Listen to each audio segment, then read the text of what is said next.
கிறிஸ்துவில் பிரியமானவர்களே, ஆண்டவராகிய இயேசு கிறிஸ்துவின் நாமத்தில் உங்களை வாழ்த்தி ஆசிர்வதிக்கிறேன். இந்த நாளுக்கென்று தேவன் நமக்கு அருளி இருக்கும் ஜீவ வார்த்தை 2 சாமுவேலின் புஸ்தகம் 9ஆம் அதிகாரம் 7வது வசனத்தில் இருக்கிறது.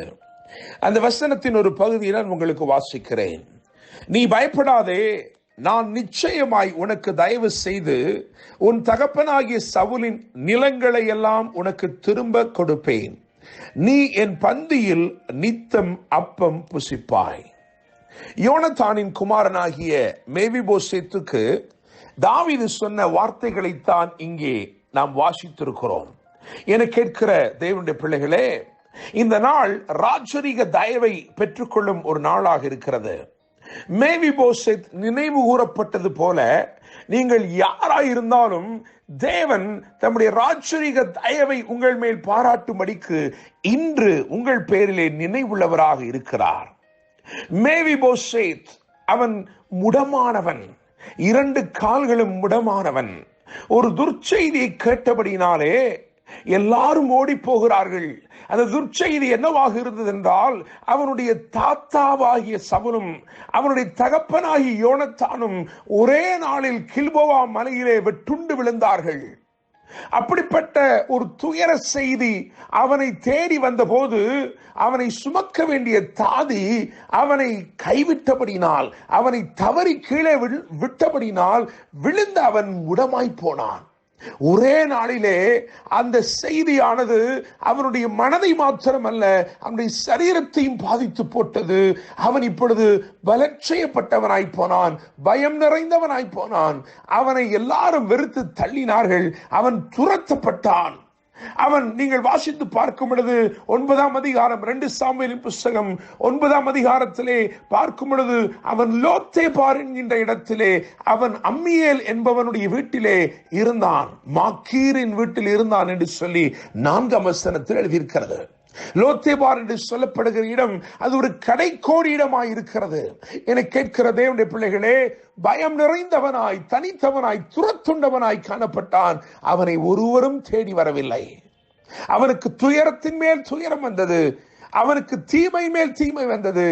அவன் அந்த நாட்டின் ஒரு கடைக்கோடியிலே போயிருந்தான். என கேட்கிற தேவனுடைய பிள்ளைகளே, அப்படிப்பட்ட சூழ்நிலையிலே ஒரு சம்பவம் இங்கு எழுதப்பட்டிருக்கிறது. தாவீது நினைவு கூர்ந்து கேட்கிறான், யோனத்தான் நிமித்தம் என்னால் தயவு பெறத்தக்கவன் எவனாவது சவுலின் வீட்டாரில் இன்னும் மீதியாயிருக்கிறவன் உண்டோ என்று கேட்கிறான். என கேட்கிற தேவனுடைய பிள்ளைகளே, வேதத்திலே வாசிக்கும் பொழுது, இந்த மேவிபோசேத்தின் தகப்பனாகி யோனத்தான் தாவீதை உயிரை போல சிநேகித்தான் என்று 1 சாமுவேல் 18:1 எழுதியிருக்கிறது.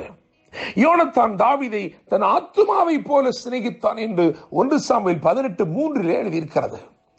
நீங்கள் 1 சாமுவேல் 18:3-4 வாசிக்கும் பொழுது, யோனத்தான் தன்னை முற்றிலும் வெறுமையாக்கி தாவீதுக்கு தன்னுடைய எல்லாவற்றையும் அருளி ஒரு அன்பின் உடன்படிக்கையை, ஒரு நேச உடன்படிக்கை, ஒரு லவ் கவனன்ட்டை ஏற்படுத்தினான். யோனத்தான் மரித்து போனான், ஆனால் அந்த உடன்படிக்கை உயிர் கொண்டிருந்தது. அது மேவிபோசேத்துக்கு மேன்மையை கொண்டு வந்தது. என்னை கேட்கும் தேவனுடைய பிள்ளைகளே, இதை நான் சொல்லிக் கொண்டிருக்கிற பொழுது நான் கர்த்தராகிய இயேசு கிறிஸ்து சிலுவையில் செய்தவர்களை நினைத்து பார்க்கிறேன். தம்மை முற்றிலுமாய் வெறுமையாக்கி நம்மை நிறைத்தார். அவருடைய உயிர்த்தெழுதல் அந்த அன்பின் உடன்படிக்கையை அதிக நிச்சயமாய் நம்முடைய வாழ்க்கையில் உறுதிப்படுத்தி இருக்கிறது. உங்கள் நன்மை சடுதியாய் வரும். தேவனுடைய பிள்ளைகளே, இந்த வார்த்தைகளை கேட்டுக்கொண்டிருக்கிற உங்களை இந்த நாள் நற்செய்திகள் தேடி வரப்போகிறது. அரண்மனையின் கதவுகள், அதிகாரமுள்ள கதவுகள் உங்களுக்காக இன்னைக்கு திறக்கப்பட போகிறது. நினைத்து பார்த்திராத நன்மைகளால் தேவன் உங்களை திருப்தி செய்ய போகிறார். என்னை கேட்கிற தேவனுடைய பிள்ளைகளே, பலவீனமான பயந்த ஒருவன் இப்பொழுது பலமுள்ள ஒருவருக்கு முன்பதாக அமர்த்தப்படுகிறான். காரணம், ஒரு நேச உடன்படிக்கை.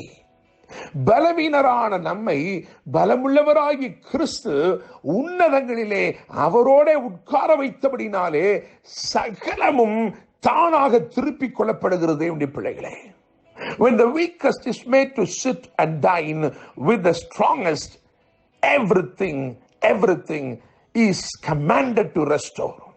என கேட்கிற தேவனுடைய பிள்ளைகளே, இந்த நேச உடன்படிக்கை நிமித்தமாக மேவிபோசேத் என்னும் இந்த பலவீனனாக இருந்தவன் பெற்றுக்கொண்ட 3 காரியங்கள் உண்டு. அவைகளை நான் வரிசையாய் சொல்லும்படி விரும்புகிறேன். முதலாவது நிச்சயமான தயவு, இரண்டாவது நிலங்கள், அதாவது பறிக்கப்பட்ட நிலங்கள்.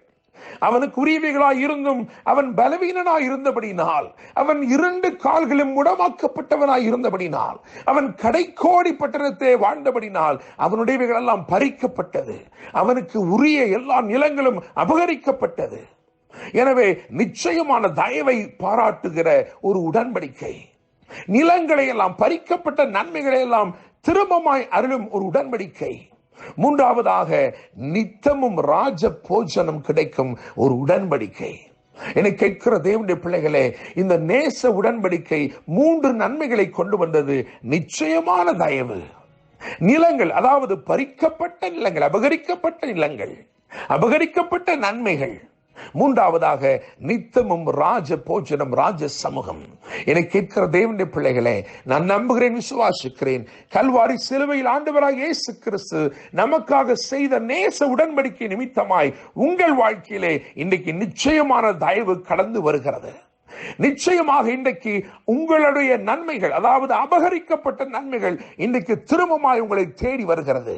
மூன்றாவதாக நித்தமும் ராஜ சமூகத்தில், ராஜ போஜனத்தில் நீங்கள் திருப்தி ஆக்கப்படும்படிக்கு ஒரு பெரிய மேன்மை உங்களை தேடி வருகிறது. கர்த்தர் தாமே இந்த வார்த்தைகள் மூலமாய் இன்று உங்களை ஆசீர்வதிப்பாராக. நீ பயப்படாதே, நான் நிச்சயமாய் உனக்கு தயவு செய்து உன் தகப்பனாகிய சவுலின் நிலங்களை எல்லாம் உனக்கு திரும்ப கொடுப்பேன். நீ என் பந்தியில் நித்தமும் அப்பம் புசிப்பாய். கர்த்தர் தாமே இந்த வார்த்தைகள் மூலமாக உங்களை ஆசீர்வதிப்பாராக. என்று அன்புடன் pastor Daniel Moses. God bless you.